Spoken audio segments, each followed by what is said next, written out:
ठीक है, आपको ध्यान से सबको कहानी सुननी है। ठीक है, एक जंगल में सभी जानवरों ने अपने नए राजा को चुनने के लिए एकत्र किया।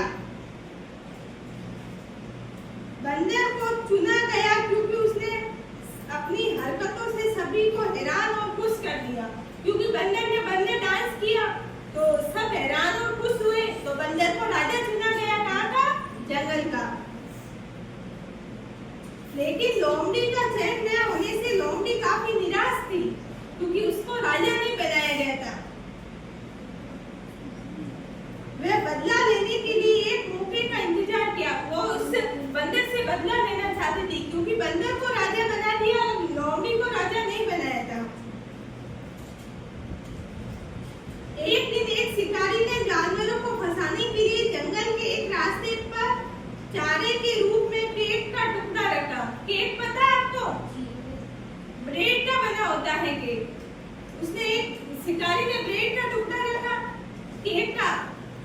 लोगों ने उसको ये किसको फंसाने के लिए किया था? उसने जानवरों को फंसाने के लिए एक केक का टुकड़ा रखा था। लोमड़ी ने उस केक के टुकड़े को देखा और तुरंत समझ गया कि इसे चारा के रूप में रखा गया है। जब लोमड़ी ने उस केक के टुकड़े को देखा तो उसको समझ आया कि शिकारी ने फंसाने के लिए चारे के रूप में उस टुकड़े को वहां पे रखा है।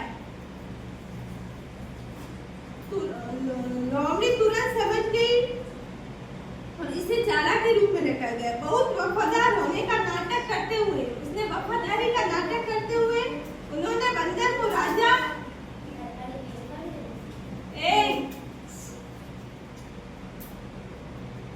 लोमड़ी ने उस केक के टुकड़े में देखा और तुरंत समझ गई कि इसे चारे के रूप में रखा गया है।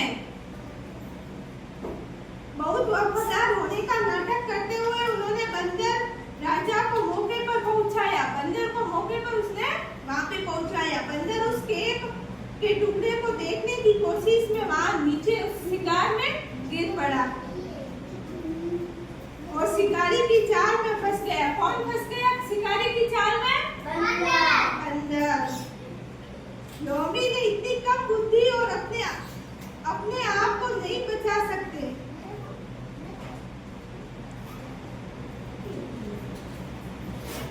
लोमड़ी ने शिकारी की जाल में फंस गया। कौन फंस गया? बंदर। लोमड़ी ने जोर से हंसते हुए कहा। लोमड़ी जब बंदर शिकारी के शिकंजे में आ गया तो लोमड़ी ने हंसते हुए कहा, जब आपके पास इतनी कम बुद्धि है तो आप राजा कैसे बन सकते हो? किसको कहा? बंदर को। सब बाकी को पता नहीं क्या बोल क्यों नहीं हो? लोमड़ी हंसते हुए किसको कहा कि इतनी कम बुद्धि में राजा कैसे बन गए? बंदर को।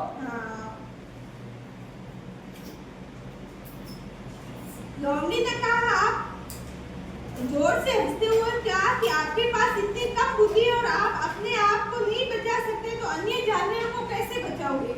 क्योंकि वो राजा था, उसका दायित्व था कि पूरे जंगल में रहने वाले जानवरों को शिकारियों से बचाना। लेकिन वो खुद इस शिकार में फंस गया तो वो दूसरों को कैसे बचाएगा? इस कहानी से हमें क्या शिक्षा मिलती है? कि जब हमें शक्ति हो तो ही हमें राजा का पद धारण करना चाहिए, क्योंकि इतना दायित्व निभाना मुश्किल है।